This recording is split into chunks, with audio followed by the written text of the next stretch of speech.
Barakum tokkoof 924 biyya Switzerland keessatti walgahii ajaa'ibaa tokkotu ture beeyta. Walgahii akkam? Walgahii uummata addunyaa guutuu miidhuuf qophaa'e. Uummata addunyaa guutuu miidhuuf walgahii ta'ani?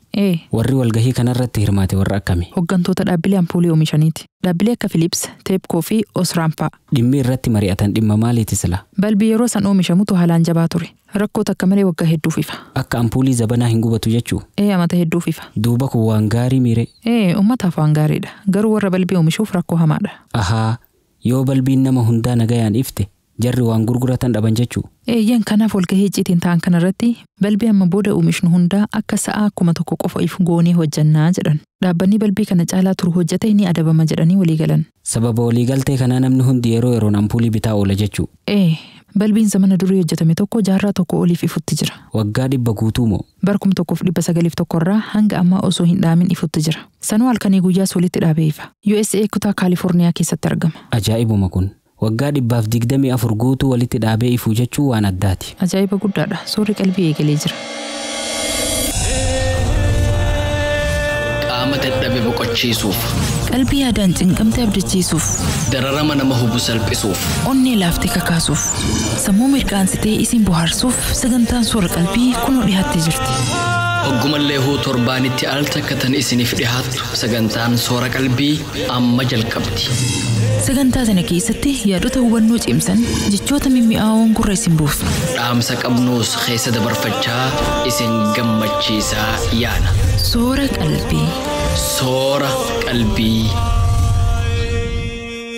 بسم الله الرحمن الرحيم الحمد لله رب العالمين الصلاة والسلام على رسول الله الأمين وعلى آله وأصحابه أجمعين السلام عليكم ورحمة الله وبركاته. Hordoftoota Nuura Hudaa kabajamoo akkam jirtan? Alhamdulillah summa alhamdulillah hayyama rabbii guddaatiin har'as nagaya walitti dachaanii jirra. Koomentii YouTube irraa tokko gabaabsee dubbisa. Itti fuf. Sagantaa guyyaa kamiisaa dhiheessitan irratti intalti takka kul'ii yoo of goote yoo jaarsaan adda baate deebitee jaarsa isii sanitti heerumuu ni dandeessi jettan. Wanti kun warra osoo walitti hin dhufin adda bahe moo warra wajji jiraatee adda bahees ilaallata jettee gaafii tana nuuf dhiheessite. Sheeyni haala gaariin ibsan. Iddaan hiikaa kul'ii heeydii 3 qofa. Garaan isii qulqulluu ta'uu eega mirkaneeffattee booda nama feetetti heerumuu dandeessi. Garuu namtichi dura isii fuudhe sun sideeffadhe jechuun mirga hin qabu. Akkuma isaan adda baate nama birootti heerumuu dandeessi. Yoo jaarsuma duraatti deebi'uu barbaadde immoo nikaa haarayaan maharii haarayaan itti heerumuu dandeessi. Warri walitti deebi'uuf mirga gahaa hin qabne warra sadii wal hiike. Eega hiikkaan sadan xumuramteen booda walitti deebi'uun hin jirtu. Hanga isiin nama birootti heerumte nama saniin adda baatutti. Ammas gurbaaf intalti wal fuudhanii osoo qaamaa wal biran gahin yoo inni si hiike jedheen iddaan isiin lakkaayattu hin jiru. Guyyama san deemtee nama birootti heerumuu mirga qabdi. Yoo gurbaan sun gaabbee deebifachuu fedhes mirga hin qabu. Intala qaamaa wajjin jiraatin eega hiikanii booda sideeffadhe jechuun hin danda'amu. Garuu nikaa haarayaan maharii haarayaan akka haarayaatti fuudhuu danda'a. Gaafiin isii deebisaa gahaa argate jennee abdanna. Ammas mee gama dhaddacha jaalalaa osoo hin cehin dura dhaamsa gabaabduu obboleessi keenya tokko nuuf katabe takka haa dhiyeessu. Itti fufi. Assalaamu alaikum warahmatullaahi wabarakaatuh. Akkam jirtan kabajamtoota qopheessitoota raadiyoo Nuural Hudaa. Eega iyyannoo tiyya lakkoofsa galmee 828 irra jirtu torbee dabre dhiheeffadheen booda qalbii koo irraa isin galateeffachuu barbaada. Gorsi keessan kan obboleewwan kiyya Farxiyaa fi Muhammad Awwal osoo murtiin sheekaa hin gahinuu garaa koo tasgabbeesse. Maasha Allah, gorsichi baay'ee naaf bu'a qabeessa ture. Gorsaa fi murtiin keessan kan umrii guutuu yaadadhuu fi itti fayyadamuudha. Akkuma isinuu jettan, gorsichi sun qalbii fi jireenya koo keessatti bakka guddaa qaba. Yeroo rakkoo keessatti obsaa fi haqanaaf dhaamuun qalbii koo tasgabbeessuun keessan galata guddaadha nuun jedhe. Maasha Allah, dhaamsi nuti asirraa dabarsinu nama tokko fayyaduun qofti nuuf gammachuu guddaadha. Rabbiin sirraa haa jaalatuu sin jenna obboleessa keenya. Amma gama dhaddacha jaalalaa isin dabarsina. Dhaddacha jaalalaa. Dhaddacha jaalalaa. Dhaddacha jaalalaa. Dhaddacha jaalalaa. Dhaddacha jaalalaa. Dhaddacha jaalalaa. Warra dhugaan wal jaalatu. Warra karaa halaalaatiin walitti hidhamee bultii jaarrate. Warra jiruu gaarii jiraachuu jiruutu wal himata. Himataa fi himatamaan yookiin ammoo himattuu fi himatamtuun dhaddacha irratti dhihaatanii jiru. Abbaan murtii kennuuf qophaa'ee jira. Abbaa moohatu walitti ilaalla. Dhaddacha jaalalaa. Iyyannoo jaalalaa. Qilleensi jaalalaa bubbisii halaala. Qilleensi jaalalaa bubbisii ilaala. Dooseen jaalalaa banamee jira. Gama iyyannootti osoo hin cehin dura gaafii dhageeffattuun takka nu gaafatte dhiheessina. Gaafii akkam? Jaarsa kiyyaan eega adda baanee turre. Nikaa irraa buusi jedhee eega kadhachuu eegalee waggaa 5 gahe. Gama hundaan yaalee furmaata dhabe.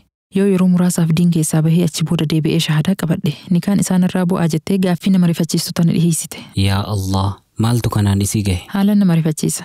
Furmaata dhabuutu kanaan isii gahe. Qaadii bira dhayxee ofirraan buustuu duuba. Gama hundaan yaalee dadhabee jettee bar.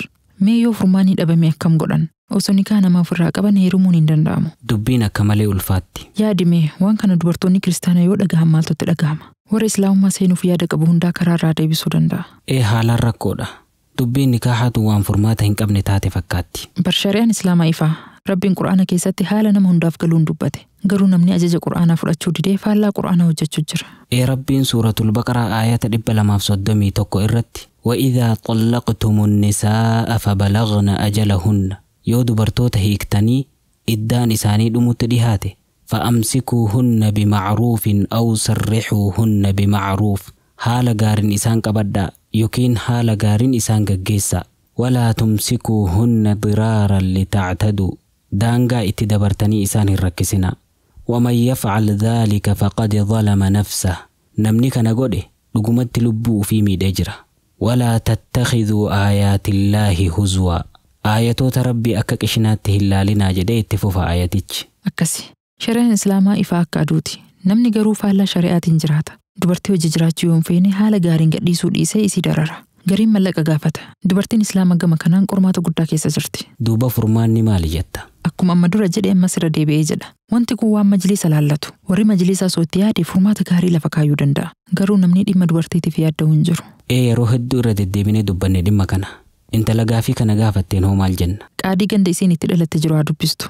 Yoo inni dide qaadii bakka isiin qubattu jiru haa gaafattu. Yoo lameenuu didan hoo? Kana ulamaa'if dhiisna. Hayyee iyyannoo jalqabaa dhiheessi kaati. Ani iyyannoo lama walitti aansee dhiheessa. Lameenuu gaafii mammaa tanaan wal fakkaatan. Itti fufi. Dhaddacha jaalalaa iyyannoo tokkoffaa lakkoofsa galmee 836. Assalaamu alaikum wa rahmatullaahi wa barakaatu. Akkam nagaa jirtu kabajamtoota qopheessitoota qophii dhaddacha jaalalaa. Ani biyya Arabaa jiraadha. Nama tokkotu bultiin hojii ijaaruuf nama natti ergate. Angurbaa na fuudhuu fedhu kana ijaan argeen beeku. Namni inni natti ergate ganamaa galgala natti deddeebi'ee na rakkisnaan hayyee maanguddoo haa ergatu jedheen. Akkasitti nikaa hidhannee bultitti seenne. Gaafa walitti dhufnu yeroo duraatiif ijaan isa arge. Garuu qalbiin tiyya gammachuun arganne. Eegaa amata lama hojii jiraanne booda isa wajji jiraachuu jibbee dhiisee biraa deeme. Nikaa hanarraa buusi jedhee gaafannaan abadan du'ee qabriittiin gala malee nikaa sirraan buusu naan jedhe. Eega nikaa hanarraa buusi jedhee kadhachuu eegalee kunoo amata 4 caalle. Haala kanaan hidhamee taa'uu jira. Mee akkam godhuu qaba? Obsaan isin eeggadha. Galatoomaa. Dhaddacha jaalalaa iyyannoo lammaffaa lakkoofsa galmee 837. Assalaamu alaikum wa rahmatullaahi wa barakaatu. Akkam nagaa jirtu qopheessitoota qophii dhaddacha jaalalaa. Anama dura heerumee bultii qaba. Jaarsa kiyyarraa ilmaan lama argadhee jira. Garuu sababa obboleettii isaatiin wal dhabnee adda yaane. Eegaa adda baane amma waggaa 7ffaa keessa jirra. Ilmaan tiyya ofumaa guddifachuu jira. Guyyaa takkas dhufee ilaaleen beeku. Telefoonas hin bilbilu. Ni jirtii fi hin jirtuu jiraatuu quban qabu. Anaan gadanda'een akka inni ilmaan isaatti dhihaatu godhuuf yaalii godhee ture. Inni garuu narraa baqachuu filate. Ana dilii narra jirtu maali? Mee maal godhuu qaba? Obsaan isin eeggadha. Galatoomaa.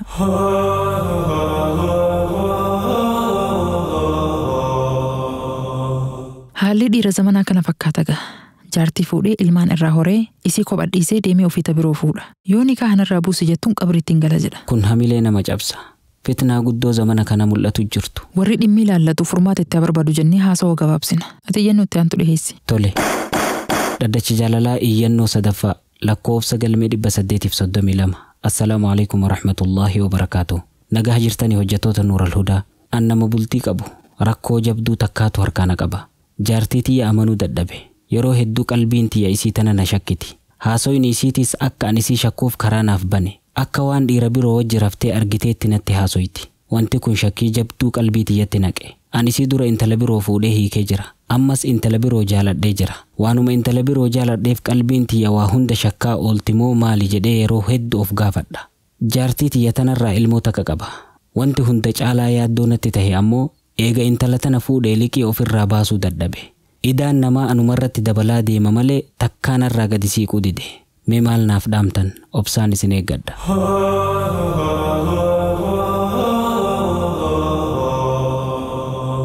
Hayyee nama shakkiin guutame kanaan maal jettame? Iyyataan kun nama cimaadha. Icciitii ofiitis hin dhoksine. Dhugaa jirtu haala gaariin nuuf ibse. Dhugaa dubbachuu waan guddaadha. Yoo dhugaa dubbatan hukmii gaariis argatan. Akkasi. Osoo jaartii qabu intala biroo jaaladhee qaba jedheemi. Waan ofiitti jiru beekaaf jaartii ofii shakkaa oola. Haati hattuun intalan amantuu akkuma jedhan. Dubbii dhugaati. Shakkiin inni himu hundi hojii inni itti jiru wal qabatti. Dhimma liqii kan dhumarratti kaase ammoo waswaasa shayxaana ofirraa dhiisi jabaadhu hojjedhu liqii nama ofirraa baasi jennaan. Liqiin isarra jirtu jaartii isaatii waliin qabattu. Isatu liqeeffate malee jaartii isaati miti. Shayxaanni sababaa bultii isaanii itti diigu barbaadutti jira. Kun dalagaa shayxaanaati. Waswaasa shayxaanaarraa fagaadhu. Osoo bultii qabduun tala jaaladhe qaba jechuu kan ofirraa dhiisiti bultiitti jabeeffadhu jennaan. Waan hafti gama abbaa murtii dabarsina. Dhaggeeffattoota keenya kabajamoo iyyannoon har'aaf kurfeeffanne hanganuma. Hayyama Rabbii guddaatiin murtiin dhaddacha kanaa guyyaa kamiisaa isiniif dhiyaatti. Dhaddachi har'aa goolabamee jira. Qaama dadhabe boqochiisuuf, qalbii yaadaan cinqamte abdachiisuuf, dararama nama hubu salphisuuf, onnee laaftee kakaasuuf, sammuu mirqaansitee isin bohaarsuuf sagantaan soora qalbii kunoo dhiyaattee jirti. Soora qalbii. Soora qalbii.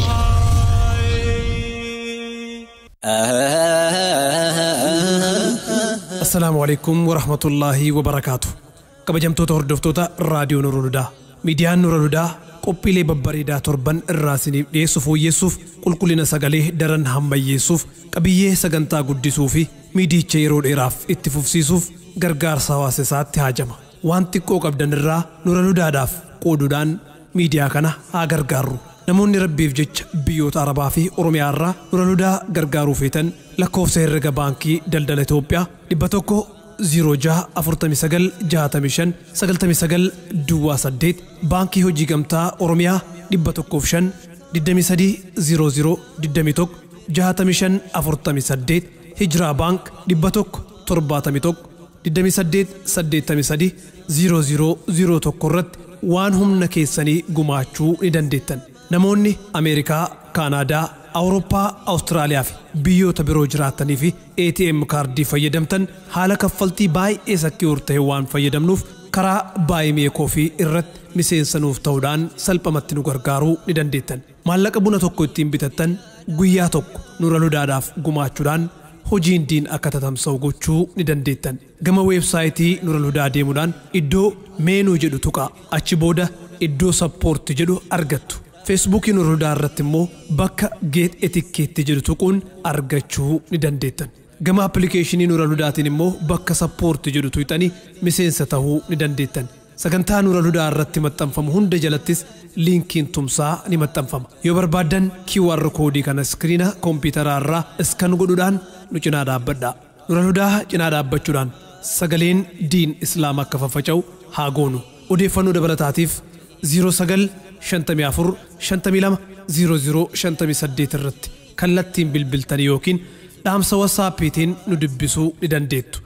Nurul Hudaa soora qalbii muslimaa. Waan fi abbaatu daaraan jabeeffata gochaaf maallaqaanis waan qabnuun birmaa. Nyaanni qaalii reestoorantii keessatti ajajattan qarshii meeqa? 500, 1000, 5,000, 10,000. Nyaanni birrii miiliyoona walakkaatti gurguramu ni jira yoo isiniin jennee nu amantu.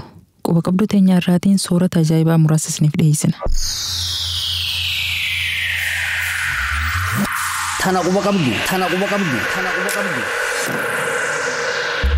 Tana quba qabdu, tana quba qabdu, tana quba qabdu, tana quba qabdu. Soorata qaqqaalii dachee tanarra jiran keessaa tokko Snail Caviar yookiin Pearls of Aphrodite jedhama. Sooratoonni Caviar jedhaman hanqaaquu uumamaalee bishaan keessa jiraatanii irraa kan argamudha. Bifuma wal fakkaatuun cilalluu irraa hanqaaquun argamu ammoo soorata haalaan qaalii keessaa isa tokko. Cilalluu yookiin qandaa'uxaa ni beeytan. Uumama lallaafaa bishaan yaasaa dachee irra sololi'u jechuu. Uumamni kun laalchatti hedduu fokkata. Sanyii cilalluu keessaa kan hanqaaquun isaa haalaan qaaliitu jira. Qaala'insa isaa irraa kan ka'e callee yookiin lu'ulu Aphrodite jedhameetis ni waamama. Aphrodite mootii yookiin giiftii jaalalaa jedhamuun tan beekamtuudha. Sababaan hanqaaquun cilalluu kanaa maqaa kanaan moggaafameefis boca isaattu akka lu'ulu'aa fakkaata. Boca geengoo haalaan bareedu kan ija nama hawwatu qaba. Sababaa sooranni kun qaalii ta'eef keessaa inni ijoon baay'inni isaa haalaan xiqqaa ta'uu isaati. Cilalluun takka waggaa tokko keessatti hanqaaquu xixiqqoo 100 hanga 120 buusti. Hanqaaquun cilalluun takka buustu waliigalatti giraama 50 hin caalu. Gama birootiin cilalluun hormaata irratti uumama harkifataadha. Cilalluun tokko yeroo tokkotti eega hanqaaquu buustee booda waggaa 2 asitti deebitee hin buustu. Kanaafuu hanqaaquun cilalluu kanaa hedduminaan hin argamu jechuudha. Namoonni waan kana beekan laga keessa deemanii hanqaaquu cilalluu kanaa barbaadaa oolan. Yoo tasa argatan maallaqa guddaatti gurguratan.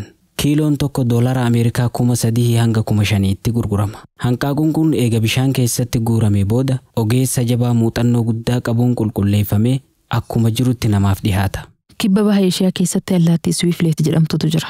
Allaattiin tun goojjoo isii akka shimbirroota biroo muka xixiqqaa yookiin citaa guuruun osoo hin taane gorora ofiitiin tolchiti. Daqiiqaan bakka tokkotti irra deddeebitee yoo tuftu gororri isii kan goggoge akka dhagaatti jabaata. Ammas irra deddeebitee itti tuttuftee boca goojjoo akka qabaatu gooti. Goojjoon allaattii tanaa waan akka laayyootti argamuu miti.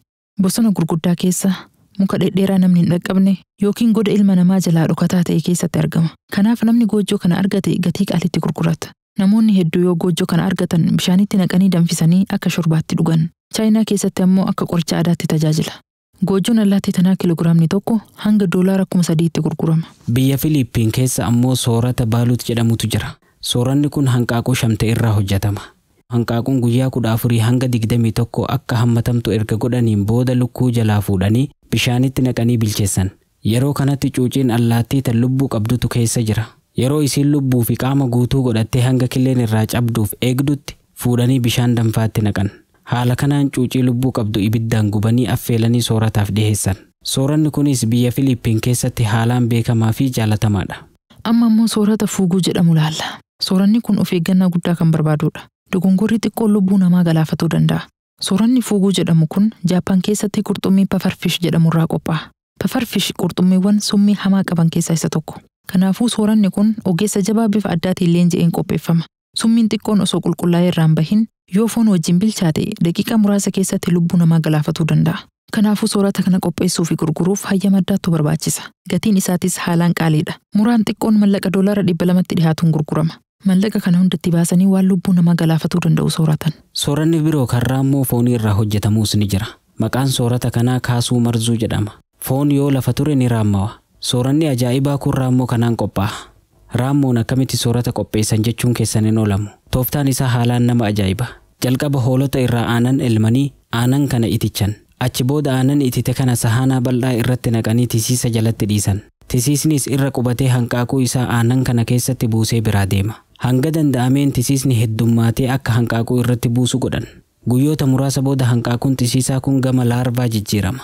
Laarvaa kana nuti raammoo foonii jennee yaamna. Raammoon foon lafa ture irratti argamu yeroo hedduu hanqaaquu tisiisaati jechuu. Laarvaan kun ammoo aanan itite keessa deemaa soorata. Sochiin raammoo kanneenii aanan itite akka gara chiizii jijjiiramu godha. Kunis chiizii kaasuu marzuu jedhamuun yaamama. Jiidhinnaa fi waan raammoo sanirraa bahutu dhama chiizii sanii jijjiira. Erga adeemsi barbaadamu xumurameen booda raammoo san irraa guuranii chiizii ammoo magaalaaf dhiheessan. Biyyoota hedduu keessatti wanti kun dhorkameera. Itaaliyaa, Sardiniyaa keessatti garuu ammaas akka soorata addaatti ni sooratama. Amma immoo buna qaalii dachii tanaa laalla. Buna qaalii dachii tanaa jedhamuun kan beekamu buna bifa addaatiin biyya addaa keessatti qophaa'u miti. Buna garaa bineensa siiveet yookiin xirinyii jedhamurraa bifa faltiitiin bahudha. Bineensi xirinyii jedhamu kun firii bunaa sooratuu haalaan jaalata. Ammoo garaachi isaa firii bunaa kana daakuu hin danda'u. Eega buna sooratee booda firii bunaa akkuma jirutti faltiidhaan baasa. Namoonnis faltii isaa kana barbaadanii guuranii bishaanitti naqanii dhiqanii buna kana magaalaaf dhiheessan. Bunni haala kanaan faltii xirinyii keessaa argame akka buna biroo hin hadhaa'u.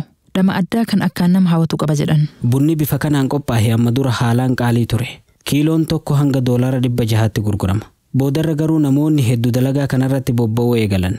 Bineensa kana bosona keessatti qabanii dallaa keessatti itti cufan. Soorata biroo dhoorgatanii buna qofa itti kennan. Innis buna sooratee faltii ofirraa baasa. Haala kanaan namoonni hedduu hojii kanarratti bobba'anii buna kana qopheessuu eegallaan gatiin isaa yeroo ammaa kana haalaan gadi bu'ee doolaara 50 hanga 150tti gurguramuutti jira.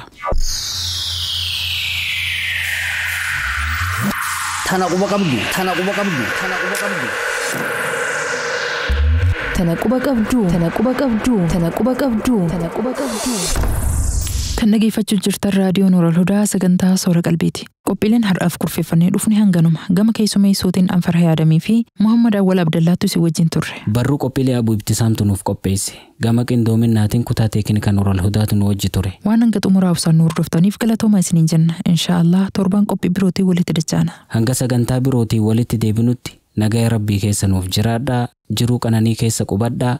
ملكي دنيا في آخرة أرقدا. والسلام عليكم ورحمة الله وبركاته.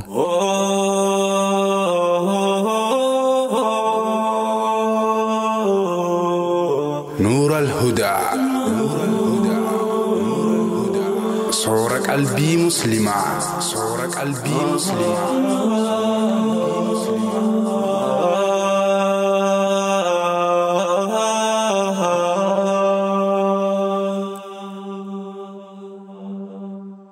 Baay'ee koofii irratti akkamitti galmaayan?